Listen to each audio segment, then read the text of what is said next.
Welcome to the Leadership Path podcast, where our goal is to equip you as leaders to shepherd people well. Welcome to our brand new podcast. My name is Amy Clackham, and I'm joined by our Connections pastor, Michelle Quigley. Well, hey guys, I'm really excited to be here doing this. It's been a dream in my heart for a while to do some training videos to just equip you, our amazing leaders, and give you guys tools on how to shepherd and lead well. And so I'm excited this is coming to fruition. Absolutely. Yeah. So our goal is going to be to keep these episodes short so you can do them in one sitting, while you're driving to work, doing dishes. And the goal is that you have immediate access to some of the common questions that group leaders may ask. And it just helps provide another tool in your leadership tool belt. Yeah. So we're going to get started. Yeah. Because this week we are talking about starting strong. We want to help new leaders start strong for the first time. Yeah. And we've got some veteran leaders, right, that have probably been on some longer breaks like summer. Yeah. We just want to remind you guys of some of those important pieces to kicking your group back off well. Yeah, absolutely. And it's almost like when you have new people come, even if you are existing group, any new people in a new season can feel like a new group, essentially. So starting strong really is about gaining momentum, which is valuable when you're starting anything new. And so we have some practical things that we want to share with you guys today. I think a key component to starting strong is understanding that you as the leader set the tone. Mm-hmm. And so this really simply begins with your welcome at the door when guests first arrive, making people feel seen, anticipated, a warm smile and a "we are so glad you're here" goes a really long ways. Mm-hmm. I often hear people with this idea of hospitality and being welcoming means I have to have this big house, which is perfectly cleaned. I have to have a seat for every single person, which is just not the case. I think people will feed off your excitement for them to be showing up at your house so that you can create a safe place to care for them, and that's what's felt, and that's what we want to project. Yeah, It really is about being authentic. I mean, yes. I just have to say, if it's about having a perfect house, I could never be a leader. And that's just, I know that God has called me for that to be a part of my life. And so it's really about being authentic, making space, and sharing your heart with people. Yeah, absolutely. And this is not an introvert-extrovert thing. I think we can all welcome people and make people feel seen, known, and loved. Introverts need shepherds too. That's right. So it's absolutely true. I think another piece is modeling vulnerability with the people that are showing up when you're sharing. And what that does is it gives people permission to do the same. So you set the tone. If there's a guard up, that is a tone that you set. If you're like, "Man, we're glad you're here. I'm not a perfect person. I said yes to leading because God led me to. I'm so glad you're here. Let's grow together." Like, that's modeling authenticity. And I think it really creates a safe place for people. Absolutely. And so those are just a couple components of what it means to start strong and setting the tone. Another one is clear communication and expectations. Mm-hmm. Reaching out to people right away when they show interest in signing up for a group, or if you're doing this right after the group's fair, reaching out right away and sending those reminders. For some people, it's a big deal for them just to sign up, right, Amy? Just that step to sign up is massive. And then the next big step is them showing up at your house. That's a big deal for a lot of people. And some people it takes a while, but we want to make sure that we are the ones inviting and reminding and anticipating the people that God's leading to come. Absolutely. And especially for those leaders that are adding spaces and making space for new people to join in. First off, we love that. But sometimes there's things that you assume people know because they've already been around a little while. Yeah.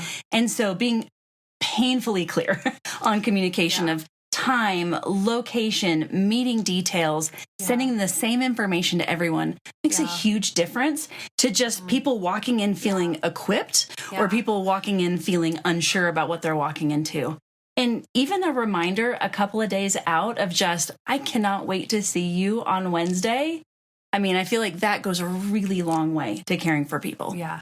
Especially in our busy lives and schedules. Those extra reminders I know are super helpful for me as well. Mm-hmm. I think communication, that reminder doesn't stop once everyone shows up and you're rallying people to come for the first time. I think it's really important that communication sets the stage from the beginning. Your first meeting or two, you're explaining this is what our group's about. And so there are a couple topics I think will be really helpful for you to discuss. The first is the purpose of our Journey community groups. And so we want you to share the vision that, man, the goal of our Journey community groups, as I've shared with every single one of you, is that we want to grow spiritually, and we want to do that alongside others. And we want to trust that relationship will build over time. But ultimately, this is intentional discipleship. We want to make disciples who make disciples that change the world. We want to follow Jesus' model. And so it's important that you share that this is what this group is about. We're going to dive in and we're going to grow and we're going to do it together. And then I think the other piece that's really important is for you to share why you said yes, your why. Like, I'm stepping into this because, and share what God has put on your heart and why you said yes to shepherding and leading the group.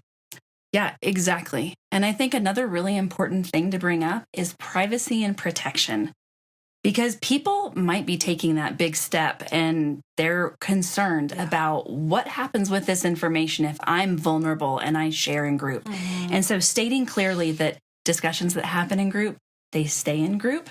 And we aren't talking about people outside of this group. So this is not going to turn into a gossip session or anything like that. I think that helps people feel safe enough for themselves to be able to share about who they are and what their struggle has been too. Yeah, I think that is really key because there's a lot that you're going to share in these groups. That's the hope, is that you're going to go deep. And that if people understand that, and it helps keep us on focus too. Like, we're not just here to complain about what is or isn't happening or talk about somebody else. Like, man, it keeps us focused. Like, man, we're here to grow ourselves and each other. And we're going to dive into the word and trust that God's going to do it. And that protection and privacy matters in that process for sure. That's so good. Something else that's really important is at the very beginning of group, setting the tone around the fact that Journey communities are to add and multiply. Yeah. Because it is so important to build friendships and build relationships and grow together. We want those things to happen. But we also know that there are people waiting for those same spaces for themselves. Yeah. They don't have a spot that they can jump into a Journey community yet. There's not a shepherd available to them. And so if we talk about this with our group, if we keep this idea in front of them, as they grow, you might see somebody that starts to show some of those leadership tendencies. They do a great job helping with the discussion. And it's worth asking and maybe even going specifically to that person and saying, you know what, I see leadership in you. I would like for you to pray about whether or not you would like to step into leading a Journey community. Because that personal invite makes all the difference. Yeah, absolutely. And I think it's really important because this is what Jesus modeled to us. Like, man, our desire is to love God and love people and to grow together and to fulfill the Great Commission. And I think Jesus and his disciples set the tone. Yeah. You know, it's easy to just be like, I have my people, I'm good. But we get to hold the tension of the and. God's like, Jesus is like, you know, I have my 3 and my 12. What if he's like, I'm good? No. Thank goodness he wasn't like that. He sent them out. And it's both. It's like, man, how do we have this? And then also create space for other people to experience what it looks like to live in community. And so we just want to keep that at the forefront of our mind because I think it's something that, we all kind of wrestle through. Absolutely. For sure.